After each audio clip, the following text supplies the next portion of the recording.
Your son? Oh god, no I haven't. Is he okay? Would you like to? There's this funny little common sentiment in the art community that getting obsessed with one character to the point of drawing them excessively is the best way to improve your art really, really quickly. I remember not even a year ago thinking, wouldn't it be nice if I had one of those too?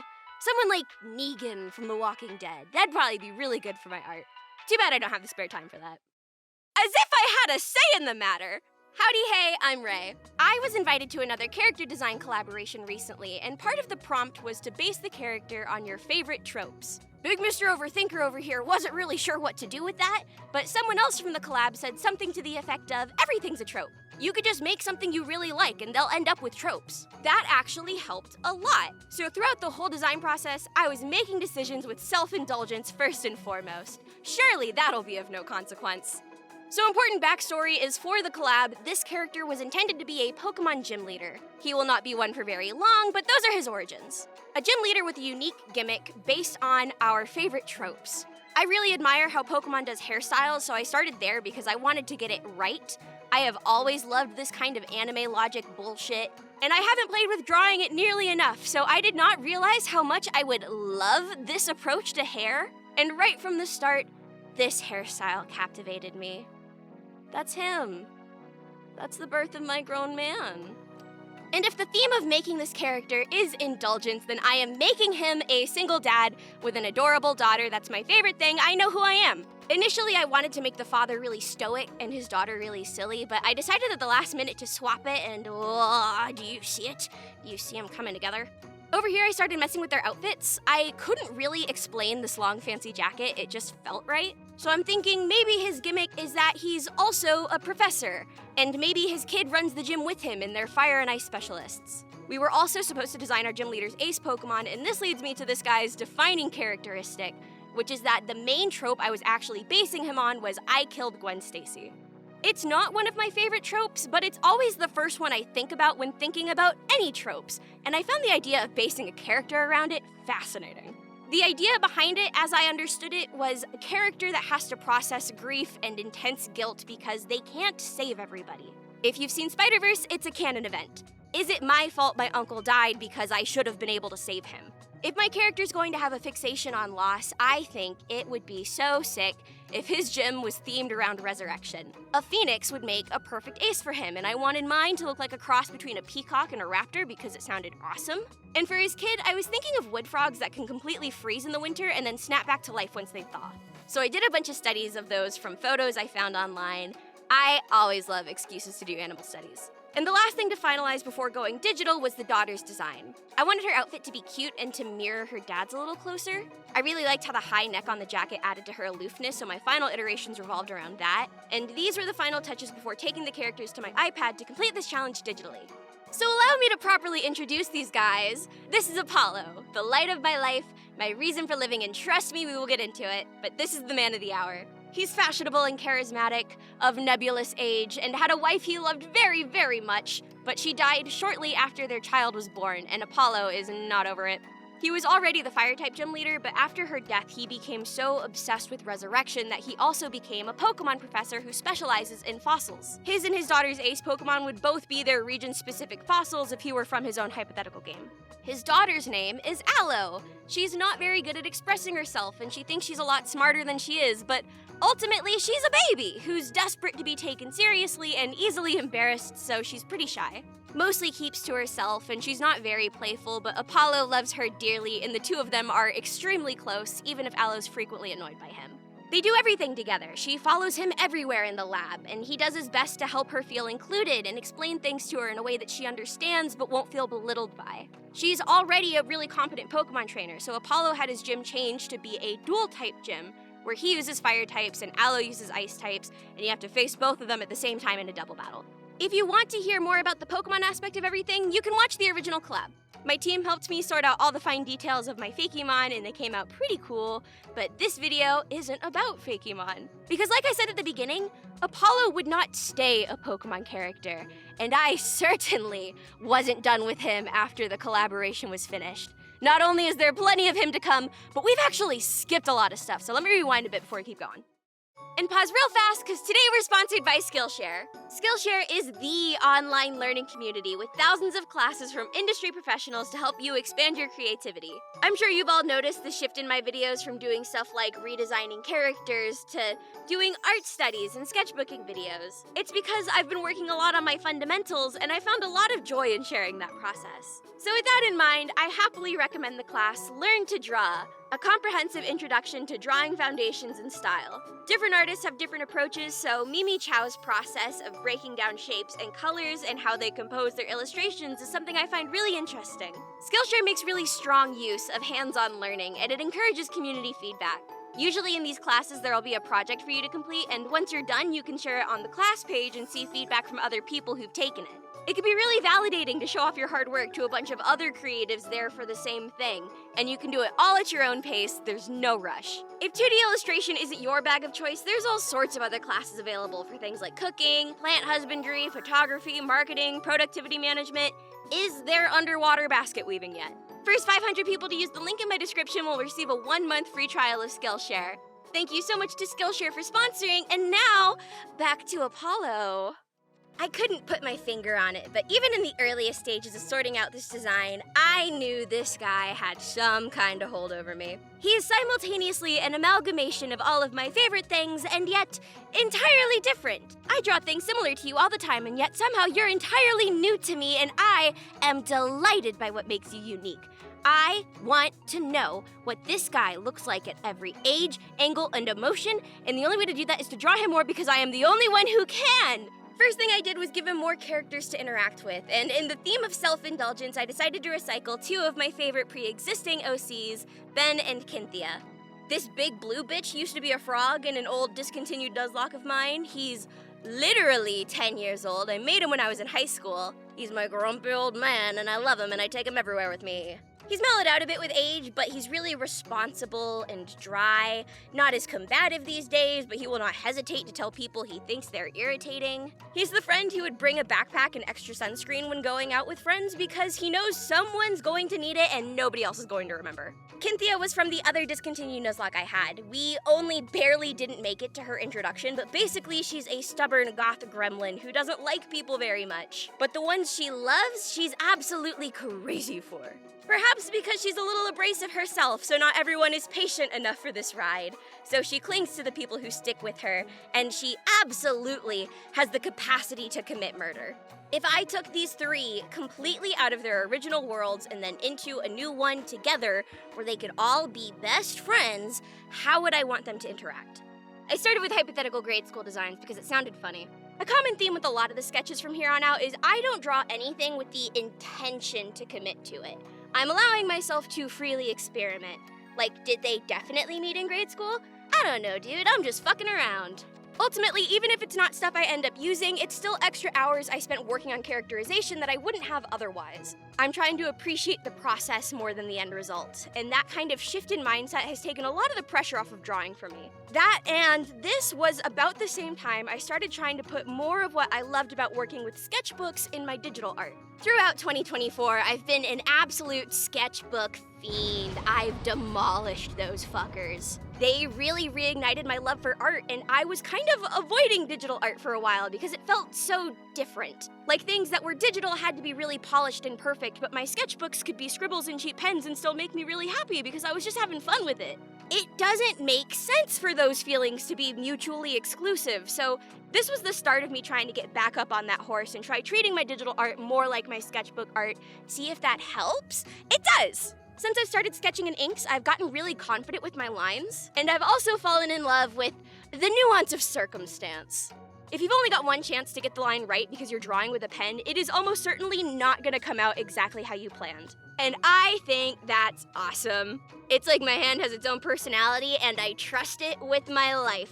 Even though drawings still come out bad sometimes. A lot of times, actually. Because I am not great at guessing proportions, but like, a sketch's job isn't to be perfect, it's just to jot an idea down or test something out. If I wanted it to be perfect, I could absolutely spend 6 hours iterating and refining it, but the first sketch is ugly and we respect that. I love drawing fast and loose in my sketchbook so much that I've had to accept that I just don't really like detail.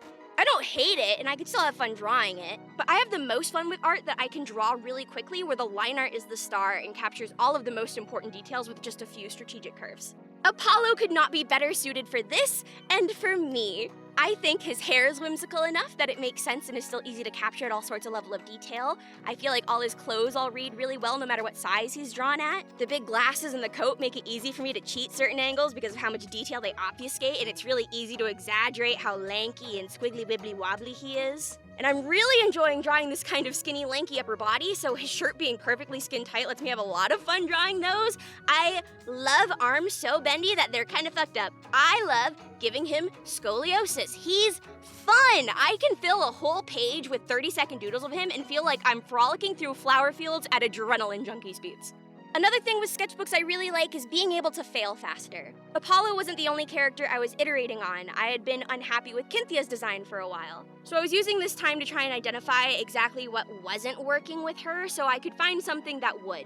In this case, I love her hair when it's short, but I have a hard time drawing it the way I want it, so it tends to look awkward to me. And I was trying to find a level of detail for her romper where it looked unique and recognizable without awkward detailing at the top and waist. There's something so nice about not having an undo button when you know something's gonna turn out bad anyway. I get a lot more actual drawing done if I accept it's gonna look bad and keep it pushing rather than undoing and erasing and retrying limitlessly like I can digitally. I mean, it can be done digitally, it just requires restraint. Working in my sketchbooks and learning to love my mistakes and my bad drawings went a long way to me having the resolve to spend less time redoing and refining my digital art. Sidebar, this catches us up on all the art that we skipped that I did before the collab. Everything to follow is stuff that I made after the collab finally went up and I was allowed to make his existence public knowledge. A privilege, really. I started using ᵝᵗ Paint's default calligraphy pen with a slightly lowered opacity a lot more often, so it would act more like one of my beloved highlighters to encourage me to embody the spirit of my sketchbooks. And I just start moving my hand. No planning ahead of time, just start laying down lines, see what I come up with on the fly. I don't want to deny myself the advantages of working digitally, so I do let myself transform and redo and move some of my lines, but with respect for the limited time I have on this planet.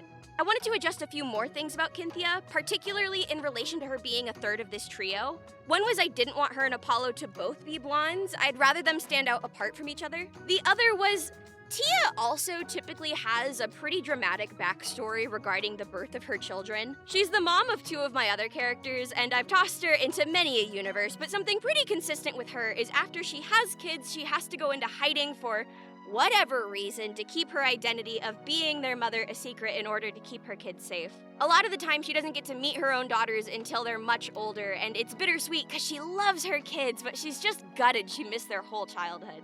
Her being such a dramatic mom character is important to me. I'm attached to it, but I don't think it's a good idea for me to have two characters in a trio experience individual trauma around motherhood. I think that would run the risk of making it look like I don't like women. So I was floating the idea, what if they aren't individual instances? Maybe we try Tia as Aloe's mom. Make her hair white for the occasion and give Aloe some of Cynthia's traits later. Sure, that means Tia would be dead, but that doesn't mean I have to stop drawing her. I can do what I want. I think this works even better, actually, if I'm so attached to his dead wife, because you know something else I love? A man who pines! Oh, I could make him pine for her until he hurts. I love it.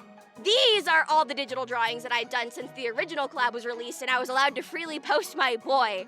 I had drawn all of these in that following 48 hours. And it wasn't enough. I couldn't just stop at drawing him. I needed him to move. I need to see him talk. I need to hear him say words. I need to know what you look like. I wasn't even sure what audio I was looking for at first. I was desperate for anything when it occurred to me that AI the Somnium Files has a silly father figure with an angry kid. That's probably got something perfect. And it did. There's this clip of Tate making a really bad pun about the cold and Mizuki being annoyed at his jokes. Perfect, perfect, perfect! A lot of you guys wouldn't know this because it's been so long, but animation used to be the main thing I did. It's the thing I dreamed about doing. I loved character acting in particular. It's what drove me to create. It's why I wanted a studio, and I've hardly made time for it at all in the last years. I cannot stress enough how huge it was for me to be animating for fun again. I kept everything as rough sketches for time's sake, but oh my god, I loved it. I made a move. He's alive! I love how nebulous I can make his expressions with those glasses. I love making him slouch and sling his body along, making him look lazy, making his lab coat look more like a bathrobe. I've spent significantly more time watching this animation than I spent working on it. I just like looking at him. Oh my god. Oh my god. But there's one more thing about this audio I chose. It has 3 characters, Tate, Mizuki, and an AI that acts as Date's eye named Aiba. She's advanced to the point that she genuinely has her own personality and quirks, and she and Date can communicate telepathically, so they riff off of each other for the entire game. It's an extremely good game, please play it. Aiba reacts to Date's joke in the clip I used, and I decided, just to fill that part, Apollo's glasses are cool enough that I could just say he has a computer in there. Why not? It's just for one clip. But that got me thinking. What if Apollo does have an AI in his glasses, and it's the same brand of cartoonishly advanced where it allows him to be able to fact check and make complicated decisions really quickly, complements the cool guy vibe that I'm going for with him, but it doesn't have a personality. Not a real one. Let's say he already had a computer in his glasses before Tia died, but it was like a Jarvis. There's a voice and a name, but it's still just a program. And let's say, hypothetically, after Tia dies, Apollo desperately fed every message, photo, and recording that he ever had or received from her into that program, so it could model a personality and a digital appearance after her that could only be seen, heard, or spoken to by whoever's wearing the glasses. The program doesn't actually believe that it's Cynthia, nor does it feel the things it estimates she would be feeling. It's just playing to character as yet another coded command. But the problem is that it's incomplete. Apollo didn't have complete records of every little thing about her. He didn't save every single scrap of paper she wrote on. Most of their conversations were verbal and completely undocumented. Therefore, AI can't replicate things like the way Tia's emotions tended to swell when she was upset, because that's not something that was recorded. It doesn't know the different ways she'd fidget depending on the atmosphere, her nervous habits, the full range of her emotions and expressions. It profoundly lacks the truest depths of her personality, as well as the most mindless and casual of her mannerisms, which makes it really hard for Apollo to see it as anything more than a creepy puppet of his wife that's frequently wrong. And the existence of this computer copy of his dead wife is his biggest secret, the one he's determined to die with. Because the only thing worse than having a shitty bootleg of his wife to constantly remind him that she's gone and he'll never get her back would be people knowing that he needs it. That those brief moments where the AI gets it right and he can pretend his best friend is back for just a couple minutes means so much more to him than how much it's destroying him to be taunted by a phony at every other hour of every single day. And he was already doing pretty bad. That's the big thing about Apollo. He's gone kinda crazy. 100% a mad scientist. He is not well. And he isn't ready for people to know that. His glasses help him to keep the happy and friendly exterior that he wants to be seen with, but the computer within them is keeping him on this spiral that he is desperate for people to not know about, so he's got nobody to help him. I've started like 2 other animations exploring this concept, and he's a freak! Oh, I love my freak! There's no quick and easy way for me to summarize how extremely targeted at me I made this guy, but trust and believe me when I say I indulged and I am paying the price. I love this guy. I can't get enough of him. He's reignited something in me that I thought I might have just been too old to experience again, and that was just one of the sad facts about growing up, but apparently not so. I've got that cute aggression. I want to grab him in my teeth and rip my head around like a dog with a toy. I was in New York recently with my friends from Tanuki Lab, which I've officially joined as their 5th full-time member, by the way. Tanuki Lab plug. Please check out our other channel where we improv and play art games. We're hilarious. We did a panel at ANYC together and spent the weekend hanging out. I had a great time. Didn't have a whole lot of time to draw, but I'd scribble in my sketchbook here and there, letting the Apollo brain rot fester. And something funny happened. And kept happening. My friends would see him and go, "Oh yeah, I've seen that guy. Is he from that one story of yours, Prism?" And each time I'd let him know, "Oh no, he's just for fun. I just like him." And the more I was asked, the more I thought, huh. That's gonna have to be the story of a future video, though. This one's already so full of art that I'm having trouble figuring out where to fit it all. Here you go, though, just for morale, have a sneak peek at this Prism sketchbook I started, for no reason in particular. Thank you for watching this video and letting me talk about my boy. Sorry for flooding all of your feeds with Apollo posting. It will happen again. I didn't think I'd ever be this active on social media again, but what can I say? He's done things to me. And don't forget to check out Skillshare. The link is down in the description below. Thank you so much to our patrons for supporting the channel. I literally couldn't do this without you. If you're interested, $2 a month gets you access to every work in progress and early access post I make. $5 a month gets you access to our twice monthly Patreon exclusive live streams where I work and draw and hang out with my team. And $10 a month gets your name at the end of my videos, just like this. Hope you're having a great day and I'll see you all later. Bye!